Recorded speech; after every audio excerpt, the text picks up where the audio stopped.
After much deliberation, Marvel and Sony are all set to relaunch Spider-Man for the third time in less than a decade with British actor Tom Holland. Spider-Man, though, has been a much sought-after role for years, stretching right back to the 80s. So now seems like a good a time as any to take a look at a bunch of actors who were considered for the part. Some of them rumoured, some of them confirmed, and some I probably just made up. Cannon Films managed to get their hands on the Spider-Man property back in 1985, and looked to cast stuntman Scott Lever, who at one point posed as the character for a live-action cover. That film didn't eventuate for a number of reasons, including a lot of the budget being siphoned out into other movies, such as Superman 4, subtitle, the one where they fight in slow motion on the moon. Brackets, this wasn't a good one. Tom Cruise, who was a rising star at the time, was also discussed as a potential name. But ultimately, as I said, it got all ballsed up, and nothing happened. It was none other than Charlie Sheen who then made an attempt at securing the rights to the character, saying that he was perfect for the role. It was decided by others, though, that comic books and cartoons weren't the future, so that didn't end up happening either. According to Stan Lee, Michael Jackson also made an attempt to kickstart the Spider-Man franchise, with Stan Lee believing that it was his intention to play the character. Director James Cameron had a fairly good crack at making a Spider-Man movie, even writing an insane treatment that included a lot of violence and graphic sex. In addition to Arnold Schwarzenegger as Doc Ock and Drew Barrymore as Gwen Stacy, radical 90s guy Edward Furlong was set to star. Leonardo DiCaprio was also approached, but deemed the whole thing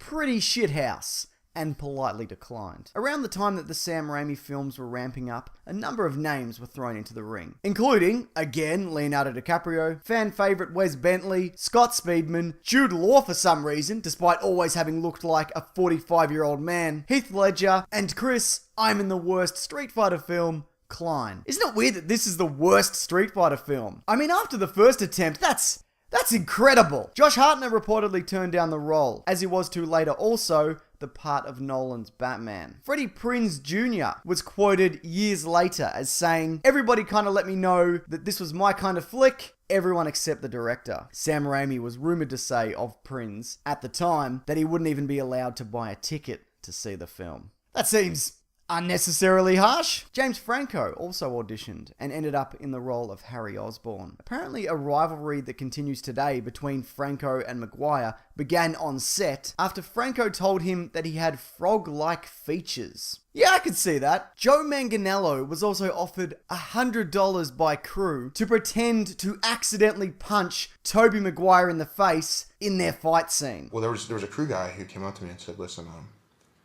I'll give you $100 if you hit him in the face by accident." And then, and he said, some of the other guys are in on it. And I went, and I looked over and like there was an electrician plugging something in, and he just looked up to me and gave me that look like,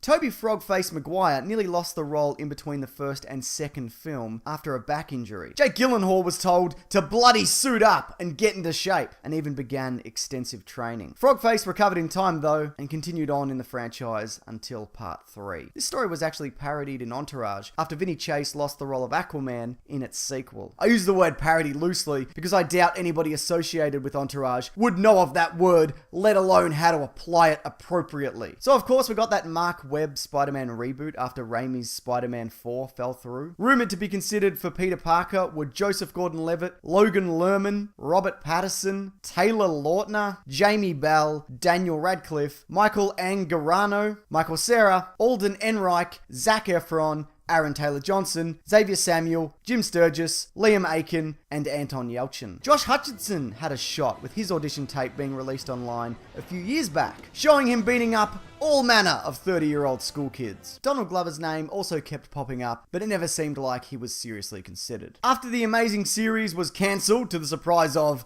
probably no one, it was on again when Marvel and Sony decided to join forces. There were a couple of familiar names thrown up again, along with Dylan O'Brien, Ansel Elgort, Freddie Highmore, Alfred Enoch, and the Flash's own Grant Gustin. The final 6 ended up being Asa Butterfield, Judah Lewis, Matthew Lintz, Charlie Plummer, Charlie Rowe, and of course Tom Holland. The final 2 candidates, Holland and Rowe, were asked to screen test with Robert Downey Jr., but only Holland went on later to test with Chris Evans. Still, Rowe was pretty good about it and went on to congratulate Holland on Twitter, as opposed to say, murdering him. As for Tom Holland taking on the role, yeah, I'm sure he'll be fine. He was good in The Impossible, and also, he's an actual teenager at the time of casting, as opposed to Tobey Maguire, who looked like he was completing high school for the second time. And thankfully, he doesn't look as cool as Garfield does either, who, if he wanted to be made more believable as a nerd, should have adopted Maguire's hair. Horrifying! Obviously, it's too early to tell whether this incarnation will do well or fall in a heap. And if it does crash and burn, well, I don't know, just